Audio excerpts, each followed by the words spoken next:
Welcome to Vetty Boss. Hi, Priya. Hi. எனக்கு இன்னைக்கு வந்து ரொம்ப டிசப்பாயிண்டிங்கான ஒரு எபிசோடா இருந்தது. ஏன்னா ஆஹ் ஐயா இந்த நாமினேஷன்னா என்னங்கய்யா அப்படின்ற மாதிரி, பிக் பாஸ்னா என்னங்கய்யா அப்படின்ற மாதிரி தான் எனக்கு இன்னைக்கு நிறைய இடத்துல வந்து ஃபீல் ஆச்சு. ஏன்னா அன்ஃபேர் எவிக்ஷன்ல இருந்து ஆஹ் குறும்படம் இதுக்கெல்லாமா குறும்படம், ஏன்டா போட வேண்டியதுக்கெல்லாம் குறும்படம் போடல, இதுக்கு நீங்க போடுறீங்களே அப்படின்ற மாதிரியான விஷயங்கள். சோ எல்லாமே வந்து ரொம்ப ஜாம்டா, பிக் பாஸ்னா நம்ம இப்படி இருக்கோம், அப்படியே வேற லெவல்ல விறுவிறுப்பா போகும் அப்படின்னு இல்லாம இன்னைக்கு பார்த்தது எல்லாமே ரொம்ப டிசப்பாயிண்டிங்கா தான் இருந்துச்சு. யார வந்து நம்ம வந்து திட்டணுமோ, யார வந்து இதெல்லாம் வரம்பு மீறி போறீங்க அப்படின்னு சொல்லிட்டு பேசணுமோ, இல்ல வந்து ஒரு வார்னிங் கொடுக்கணுமோ, அவங்களெல்லாம் வந்து ஏதோ தூக்கி நிறுத்துற மாதிரி இருந்துச்சு.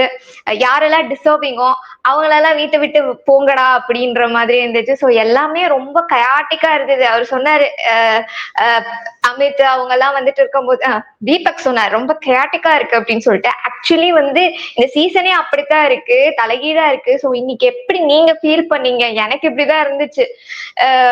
பிக் பாஸ்னா என்ன அப்படின்னு கேக்குற மாதிரி இருந்தது. உங்களுக்கு எப்படி ஃபீலா இருக்கு இப்போ இந்த எபிசோட்? சரி, இந்த எவிக்ஷன் மேட்டர் ஆக்சுவலாக நேற்றே தெரிஞ்சு போச்சு. ஓகே, ஸோ நேற்றே வந்து நம்ம இந்த நேற்று எபிசோட் நம்ம பண்ணும்போதே லீக் ஆயிடுச்சு வெளியே, இன்ஃபர்மேஷன்லாம் ஆன்லைனில் அங்கங்கே வந்துருச்சு. பட் இருந்தாலும் அந்த எபிசோட நான் அதை ஏன் அட்ரஸ் பண்ணுறேன்னா, சரி ஒருவேளை தப்பாக இருந்து நமக்கு பல்ப் ஆயிடக்கூடாதுன்னு நான் அதுவும் அட்ரஸ் பண்ணல.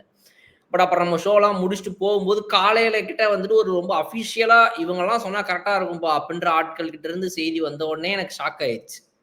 என்னடா சொல்றீங்க, என்ன சொல்ற, நீ என்னடி சொல்ற அப்படின்ற மாதிரி வந்துட்டு விவேக் ஸ்டைல்ல நான் வந்து ஷாக் ஆயிட்டேன். ஸோ அந்த ஷாக்ல இருந்து நான் இன்னும் வெளியே வரல. ஸோ இவங்க சொல்ற மாதிரியே வச்சுப்போமே, நீங்க வந்துட்டு ஓட்டிங் பேசிஸ்ல தான் தூக்குறீங்க, நீங்க வந்து ரொம்ப நியாயமா ரொம்ப டிரான்ஸ்பரண்டா நடத்துறீங்க. அப்ப நான் என்ன சொல்றேன், ஹாட் ஸ்டாரோடைய லைவ் ஆப்ல ஒரு ஓட்டிங் போடுங்க. ஹாட் ஸ்டார் ஆப்ல எவ்வளவோ போட முடியுதுல உங்களால, ஜியோ ஹாட் ஸ்டார்ல என்னென்னமோ பண்றீங்க, ஒரு லைவ் ஓட்டிங் போடுங்களேன். நீங்க வந்து ஷோ நடத்துறீங்க, 1 hour எபிசோட தாண்டி நீங்க வந்து 24 hours போடுறீங்க. அந்த 24 ஹவர்ஸ்னா இப்ப நடந்துட்டு இருக்கிறது கிடையாது, அது டிஃபர்டு அப்படின்னு அவங்களே பிராக்கெட்ல போடுறாங்க. ஸோ நேத்து நடந்தது எல்லாத்தையுமே இன்னைக்கு வந்து கண்டினியூஸா போட்டுட்டு இருக்கிறீங்க. ஸோ அது வந்து ஒரு 24 ஹவர்ஸ் லைவ் ஷோ அப்படின்றது கிடையாது. சரி அதெல்லாம் விட்டுருவோமே, இருந்தாலும் ரைட், இவ்வளோ பண்ற நீங்க ஒரு லைவ் போல் நடத்துங்களேன். ஹாட் ஸ்டார்ல, ஜியோ ஹாட் ஸ்டார் ஆப்ல நடத்துங்களேன், பார்த்துருவோம். அதோட லைவ் ரிசல்ட்ஸ் எங்களுக்கும் காட்டுங்க, நாங்களும் பார்க்குறோம் யாருக்கு எவ்வளோ ஓட்டு விழுவுது. ஸோ அப்போ நீங்க அவ்வளோ நியாயமா நீங்க ஓட்டிங் படி தான் நடத்துறீங்கன்றத அன்னைக்கு நான் நம்புறேன். அது வரைக்கும் நான் அதை நம்ப மாட்டேன். ஓகே, ஸோ இந்த பிரவீனோட மேட்ருக்கு என்னோட சிங்கிள் பதில் இவ்வளவுதான். இதை தாண்டி நான் இதை பத்தி வேற எதுவுமே பேச விரும்பல. எனக்கு சுத்தமா இதுல வந்து I am not at all happy with the show. Super. ஏன்னா அதை ஏத்துக்கவே முடியல. எவ்வளோ ஏன்டா பிக் பாஸ் எல்லாம் வேணாம், நான் காசுக்காக தான் உள்ள இருக்கேன், எனக்கு ரெட் கார்டு கொடுத்தாலும் பிரச்சனை இல்லை, இந்த மாதிரி கண்டஸ்டன்ஸ் எல்லாம் வந்து தெய்வங்கள் அப்படின்னு சொல்லிட்டு உள்ள இருக்காங்க. அது ஏதோ ஒரு நம்ம நம்ம வாழ்க்கையே வந்து இதுதான் அப்படின்னு நினைக்கிற ஒரு பர்சன் வந்துட்டு, இத்தனைக்கும் அவர் மேல இப்ப வரைக்குமே எந்த ஒரு நெகட்டிவிட்டியோ ஒரு நெகட்டிவான விஷயமோ எதுவுமே இல்லை. கண்டென்ட் கொடுத்திருக்காரு. லைக் சபரி மாதிரி ரொம்ப அமைதியாவும் இல்ல, கண்டென்ட்டே அரோரா மாதிரி ரொம்ப கண்டென்ட்டே கொடுக்காம அமைதியாவும் இல்ல. நிறைய வந்து லைக் எஃபர்ட்ஸ் போடுறதுல வந்துட்டு பிரவீன் வந்து எப்போதுமே இருந்திருக்காரு. தான் ஒரு கேப்டனா இருக்கும்போது ஆர்மி இந்த மாதிரி ஒரு விஷயம் நம்ம பண்ணலாம் அப்படின்றதா இருக்கட்டும், அந்த இனிஷியேட்டிவ் எடுக்கிறதா இருக்கட்டும். இப்ப இந்த பிராங்க் தப்பான பிராங்க் தான், எனிவேஸ் அட்லீஸ்ட் ஒரு ட்ரை பண்ணாரு. இத்தனை விஷயங்கள் பண்ண ஒரு கண்டஸ்டன்ட் வந்து நாங்க ஓட் பண்ணலையாம், அது நம்ம கிட்டே சொல்றாங்க. இது வந்து ஓட்டிங் பிரகாரம் தான் வந்து இவங்க போயிருக்காங்க அப்படின்னு சொல்லிட்டு, like I joke to you அப்படின்ற மாதிரி தான் இருந்தது இந்த எபிசோட் பார்க்கும் போதுமே. அண்ட் அது மட்டும் இல்ல, எனக்கு நிறைய விஷயங்கள் புரியவும் இல்லை. ஏன்னா நம்ம கிட்ட நான் 1 hour தான் பாக்குறேன். சோ 1 hour எபிசோட்ல எனக்கு காட்டப்பட்ட விஷயங்களை பத்தி எதுவுமே இன்னைக்கு டிஸ்கஸ் பண்ணவே கிடையாது. 24 hours நடந்த விஷயங்களை பத்தி தான் பேசுனாங்க. அத பத்திதான் இன்னைக்கு டிஸ்கஷனே போச்சு. என்ன என்ன பத்தி இவங்க எல்லாம் பேசுறாங்க அப்படின்ற மாதிரி தான் நான் ஃபர்ஸ்ட் ஒரு 15 minutes உட்கார்ந்து இருந்தேன். என்ன இவங்க எல்லாம் டிஸ்கஸ் பண்றாங்க, இதெல்லாம் எப்போ நடந்துச்சு அப்படின்ற மாதிரி தான் இருந்துச்சு. அண்ட் வந்து தேவையே இல்லாம வெறும் பேமெண்ட் மட்டும் வாங்கிட்டு உள்ள கண்டென்ட் பண்ணாத கண்டென்ட். பிக் பாஸ்க்கே கண்டென்ட் இல்ல இன்னைக்கு. சோ அந்த மாதிரி தான் இருந்துச்சு. எதுக்கு இப்ப இந்த டாஸ்க் வைக்கிறீங்க, என்னத்த நீங்க சொல்ல வரீங்க, யாரை நீங்க ப்ரமோட் பண்றீங்க அப்படின்ற மாதிரி நிறைய விஷயங்கள் வந்து இருந்தது. நிறைய புரியாமலும் இருந்துச்சு. தேவையே இல்லாம சாண்ட்ராவோட குறும்படம்னு சொல்றது, குறும்படம்னா ஒரு இன்ட்ரெஸ்டிங்கா இருக்கும். நமக்கு தெரிஞ்சத அங்க உள்ள போட்டு காட்டுறாங்க. நமக்கு தெரியாத ஒரு விஷயத்த நீங்க குறும்படமா வந்து போட்டு காட்டினாதான் அதுல ஒரு சுவாரஸ்யம் இருக்கும். லைக் நம்ம பாக்குறவங்களுக்கு சுவாரஸ்யமா இருக்கும். உள்ள என்ன நடந்ததுன்ற நமக்கு ஏற்கனவே தெரிஞ்ச ஒரு விஷயத்த குறும்படம் பார்க்கலாமா அப்படின்னு சொல்லிட்டு உள்ள போறாங்க. சோ இந்த மாதிரி நிறைய விஷயங்கள் ஏன்டா அப்படின்ற மாதிரிதான் இன்னைக்கு இருந்தது. சோ நீங்க சொல்லுங்க, இந்த குறும்படம் இப்போ விஷயமா இருக்கட்டும். ஆமா, இப்போ கண்டஸ்டன்ஸ் மொக்கையா இருக்கிறானுங்க அப்படின்னா நீங்க வந்துட்டு அன்னைக்கு நீங்க பிக் பாஸோட அந்த டிரெக்ஷன் டீமை நம்பலாம். இவங்களெல்லாம் பார்த்து டிரெக்ஷன் டீமும் அவங்கள மாதிரியே இவ்வளவு மொக்கையா ஆயிட்டாங்களேன்னு நினைச்சா எங்க போய் யார்கிட்ட நம்ம புலம்புறது அப்படின்றது வந்து எனக்கு நிஜமாவே புரியல. ஸோ இந்த சீசனை பொறுத்த வரைக்கும் இந்த வீக்கெண்டு தான் வந்து இருக்கிறதுலே வந்து இவ்வளவு மொக்கையான ஒரு நல்ல கண்டென்ட் இருந்துமே அதை யூட்டிலைஸ் பண்ணாத வாரம் அப்படின்னு சொல்லலாம். ஏன்னா இப்போ நீங்க சொன்ன அந்த ஹோட்டல் டாஸ்க்லயே எவ்வளோ விஷயங்கள் நடந்துச்சு. அதெல்லாம் அப்படி அது ஒண்ணு. நான் வந்து இந்த வீக்லி டாஸ்க்லாம் வந்து இந்த டாஸ்க் கூட டாஸ்கா முடிஞ்சு போச்சுப்பா. அதை பத்தி நான் எதுக்கு வந்து இங்க பேசணும் அப்படின்னா, அப்ப விஜய் சேதுபதின்ற ஒரு ஆளே வர வேண்டியதுக்கான அவசியமே இல்லாம போயிரும் பிக் பாஸ். அப்ப அது ஏன் இருக்குது அப்படின்னா, பிரச்சனைகளை அட்ரஸ் பண்றதுக்கும் முக்கியமான சம்பவங்களை பாயிண்ட் பண்றதுக்கும் அதுக்கெல்லாம் தானே இருக்குது. அப்ப நீங்க உட்காந்துட்டு வந்து இந்த வீட்லயே காசு வாங்கிட்டு சும்மா உட்காந்துருக்கிறது யாரு அப்படின்னு சொல்லி அவங்கள கேட்கறதும், அப்புறம் ஒண்ணுமே இல்லாத அந்த அமித்தோட மேட்ரு. அமித் வந்து பறிச்சுட்டாராமா இவருடைய ரைட்ஸ். ஏண்டா இந்த வாரம் நடந்ததுலயே உங்க கண்ணுக்கு இது ஒண்ணுதான் இவ்வளவு பெரிய பிரச்சனையா பட்டுச்சு. சி எவ்வளவோ பண்ணி நடந்திருந்திருக்கும் இன்னைக்கு விஜய் சேதுபதி வந்த அந்த எபிசோட்ல. பட் நீங்க 1 ஹவருக்கு அதை கட் பண்ணி அதை ஷார்டன் பண்ணி போடும்போது இதுதான் உங்களால போட முடிஞ்ச அதிகபட்ச கண்டென்ட்டா அப்படின்ற மாதிரி இருந்துச்சு. அந்த துஷார் கிட்ட இருந்தும் அப்புறம் வந்து அரோரா கிட்ட இருந்தும் அவங்களுடைய கிரெடிட்ஸை பறிச்சிருக்கிறாரு அப்படின்றது இதெல்லாம் ஒரு கம்ப்ளைண்டா? மத்ததை கம்பேர் பண்ணும் போது அதுதான் இந்த 1 ஹவர் ஷோ நீங்க நம்ம பார்த்தோமா அப்படின்னு நினைக்கும் போது எனக்கு ஒண்ணுமே புரியல. என்னடா பண்ணிட்டு இருக்கீங்க நீங்க அப்படின்னு. அப்போ இதை விட முக்கியமான சம்பவங்கள் எவ்வளவு இருந்திருக்குது. அந்த திவாகர் மேட்டர்ல அந்த விக்கல்ஸ் விக்ரம்ன்றவர் அவ்வளோ அழுதுருக்காரு. அப்போ பிராங்க்னா இப்படித்தான் இருக்கணும் அப்படின்னு நேத்து வந்து கிளாஸ் எடுத்தாரு மிஸ்டர் விஜய் சேதுபதி அவர்களும் பிக் பாஸ் எல்லாம் சேர்ந்து. இவங்க சொல்றது என்னன்னா, ஒரு பிராங்க் என்பது வந்துட்டு இப்படி அடுத்தவங்க இது பண்ணி அது பண்ணிலாம் இருக்கக்கூடாது அப்படின்னு. அப்ப நான் என்ன சொல்றேன்னா, நீங்க ஒரு சீக்ரெட் டாஸ்க்னு ஒண்ணு கொடுத்தீங்க. கிட்டத்தட்ட அதுவும் அந்த பிராங்க் மாதிரி தான். அந்த சீக்ரெட் டாஸ்க்னால நீங்க விக்கல்ஸ் விக்ரம் எவ்வளவு அழுது எவ்வளவு மோசமான ஒரு நிலைமைக்கு போனாரு. நான் சாண்ட்ரான்ற இந்த நபரை சொல்லல. சாண்ட்ராவுக்கு கொடுக்கப்பட்ட அந்த டாஸ்க் யார் கொடுத்தா? பிக் பாஸ் தானே கொடுத்துச்சு. பிக் பாஸ் கொடுத்த டாஸ்க் அவங்க பண்ணாங்க. அதனால வந்த இம்பாக்ட். ஸோ இப்ப என்ன சொல்லுவாங்கன்னா, விக்கல்ஸ் நீங்க வந்து ஒருவேளை இதை அட்ரஸ் பண்ணியிருந்தாங்கன்னா, பண்ணல அதுவே கேவலம். ஒருவேளை நீங்க வந்துட்டு இதை பத்தி தப்பா ஃபீல் பண்ணி இவ்வளோ நீங்க உடைஞ்சு போயிருந்தீங்க அப்படின்னா, ஆக்சுவலா அதுக்கான அவசியம் கிடையாது. இது வந்து ஒரு கேம். யோசிங்க.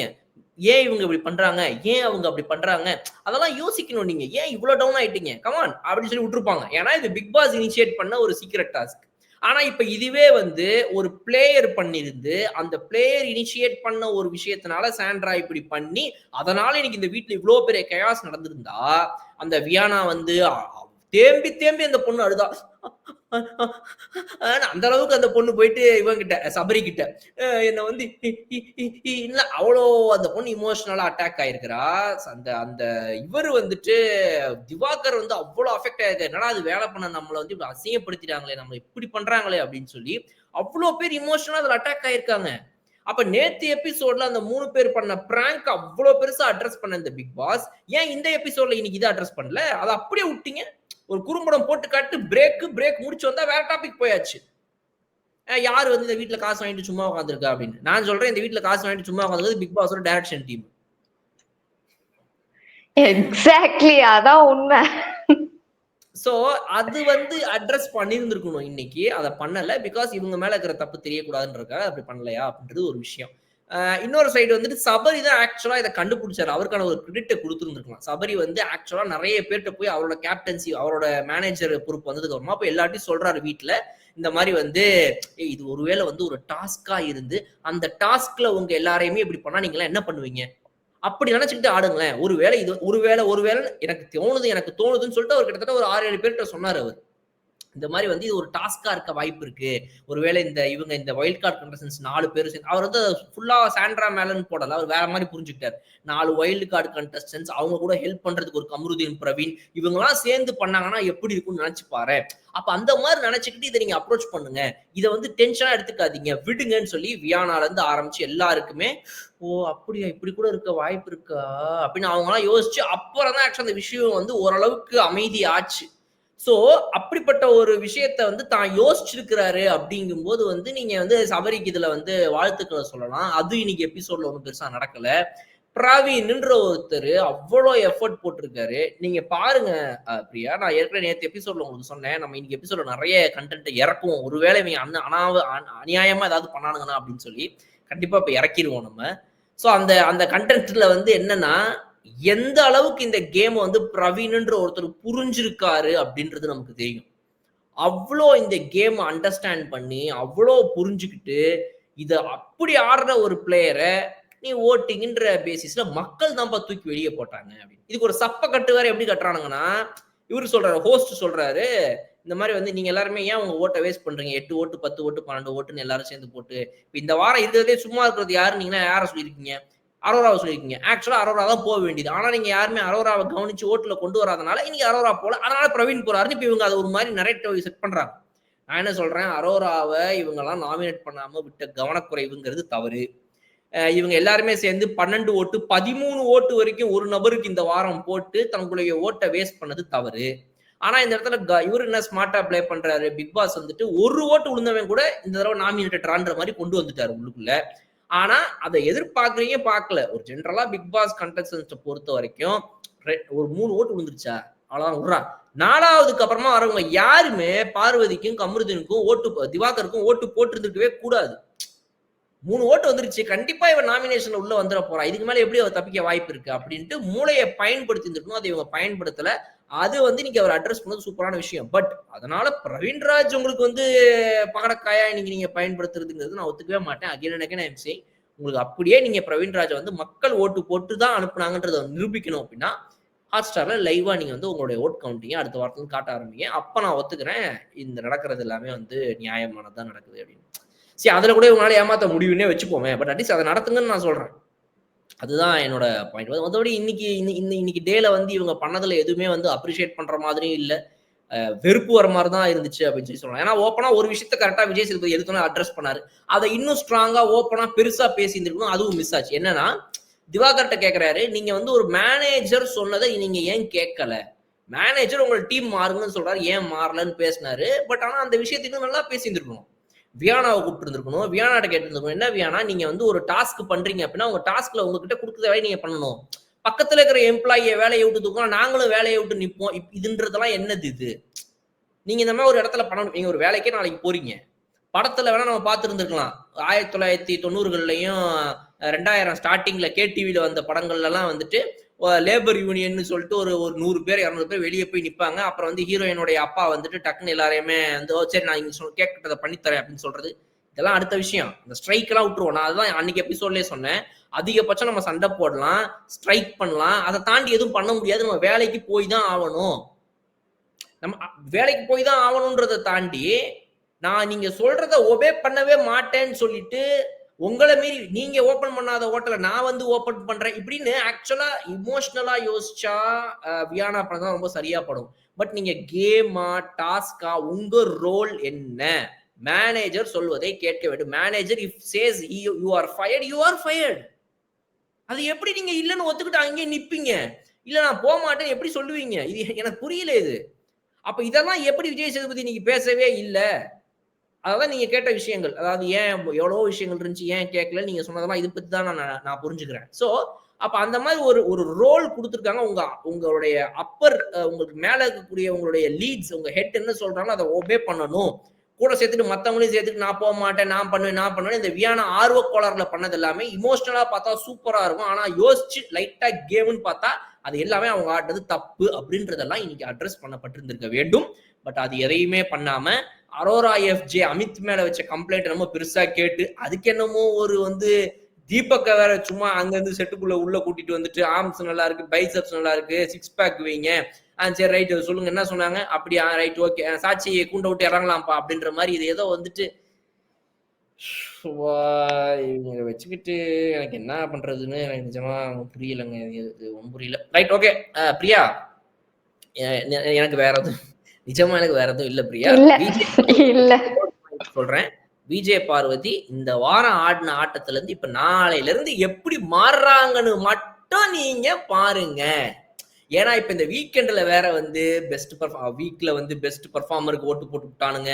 அதுக்கப்புறம் வீக்கெண்ட்ல விஜய் சேதுபதி கிட்ட இருந்து வேற ஒரே இந்த திட்டுகளை வாங்குறதுங்கிறதெல்லாம் தாண்டி வந்து இந்த தடவை பாத்தீங்க அப்படின்னா அவர் என்னமோ அவங்களுக்கு சண்டை போடுறது அழகா வருங்க, அவங்க சண்டை போட சொல்லி தரணுமா அப்படின்ற மாதிரி அவர் வந்து அவங்க பண்றதெல்லாம் என்னமோ ரொம்ப சூப்பர்ன்ற மாதிரி அவங்கள பாராட்டும் வகையில வந்துட்டு இவர் என்னமோ வந்து அப்ரிசியேட் பண்றதுன்ற மாதிரிலாம் இருந்தனால மேடம் வந்து இன்னைக்கு இங்க நிக்கிறாங்க. இப்போ மைண்டுக்குள்ள எகுற எகுற வாரத்துல எல்லாரையும். அதுவும் அட்வைஸ் வேற. எனக்கு நான் எதை வேணா ஏத்துப்பேன் பிரியா. பார்வதி அட்வைஸ் பண்றாங்க கண்டஸ்டன்ஸ் போய் ஓட்ட வேஸ்ட் பண்ணிட்டீங்க. ஓட்ட வேஸ்ட் பண்ணிட்ட நீ, எனக்கு போட்ட ஓட்ட. இந்த வீட்டுல தகுதியே இல்லாதவங்க எல்லாம் உள்ள இருக்கிறாங்க. யார் சொல்றீங்க? உங்களை சொல்றீங்களா பார்வதி? இல்ல இல்ல பொதுவா சொல்றேன் அப்படின்ற மாதிரி. இப்ப அவங்க வந்து ஐயோ எகிரி எகிரி அடிப்பாங்க வாரத்துல. அதனால ஆட்டம் தாங்காது. என்ன நடக்க போகுதுங்கிறது தெரியல. 50 நாள் கழிச்சு இவன் அநியாயமா நடந்துக்கிட்டா கிளம்பலாம்னு நினைச்சோம். நாளைக்கே கிளம்பிடுவாங்கன்னு நினைக்கிறேன். நம்மள அனுப்பிடுவானுங்கன்னு நினைக்கிறேன். வெயிட் பண்ணி பார்ப்போம். உங்களுடைய கருத்துக்கள் வேற ஏதாவது இருந்தா சொல்லுங்க பிரியா. எனிதிங் ஆகுது. அவ்வளவுதான். எனக்கு இன்னைக்கு ஃபுல்லா விட நாங்க என்னடா ஜோக்கராடா ஹவுடா பிரவீன் அப்படின்ற ஒரு இதுலதான் இருந்துச்சு. That was so very emotional. பாவம் அந்த மனுஷன் அப்படின்ற மாதிரி தான் இருந்தது. இவங்களெல்லாம் உள்ள வச்சுட்டு நீ யார வந்து நீங்க திருத்த பாக்குறீங்க? பார்வதி பண்ணதே வந்து ஒரு அநியாயமான விஷயம். அதுக்கு சப்போர்ட் பண்ணி நேற்றுக்கு விஜேஎஸ் வந்து ஒரு இத வந்து சொல்றாரு, நீ வந்து தைரியமா சொல்லு, நீ வந்து நில்லு, உங்க பிரச்சனைய நீங்க பாத்துக்கிற அப்படின்றத என் வீட்டுல நான் பேசிக்கிறேன் அப்படின்றது. நீ ஒரு நல்ல விஷயத்துக்கு பேசி ஒரு நல்ல விஷயத்துக்கு போராடினா வீட்டுல இருந்து தடுத்தா நீ அதுக்கு ஒரு ஸ்டாண்ட் எடுக்கிறது ஓகே. அதுக்கு விஜேஎஸ் இப்படி ஒண்ணு சொன்னா பிரச்சனை கிடையாது. அந்த பொண்ணு பண்றதே அநியாயம். அப்ப மேலும் மேலும் வந்து ஒரு தப்பான விஷயத்துக்கு தான் சப்போர்ட் பண்ணுவேன்ற மாதிரி இருக்கு. ஆரம்பத்துல இருந்தே இந்த சீசன் வந்து அப்படித்தான் இருக்கு. தப்பானவர்களை வந்து சப்போர்ட் பண்ணி மேல தூக்கிட்டு வர்றது. கமருதீனை பத்தி எதுவுமே பேசல. போன சீசன்ல எல்லாம் வந்துட்டு இந்த மாதிரி ஒரு விஷயம் நடந்திருந்ததுன்னா அட்லீஸ்ட் ஒரு எல்லோ கார்டாச்சும் கொடுத்து இதான் அப்படின்னு இருப்பாங்க. அது பொண்ணா இருந்தாலும் சரி பையனா இருந்தாலும் சரி, 2 பேருமே இதுல இன்வால்வ் ஆயிருக்காங்க. 2 பேருக்கும் ஒரு ஏதாவது ஒரு கார்டை கொடுத்து வச்சிருந்திருக்கலாம், அதுவும் கொடுக்கல. சோ அதுக்கப்புறம் துஷார வெளில அனுப்பிச்சது.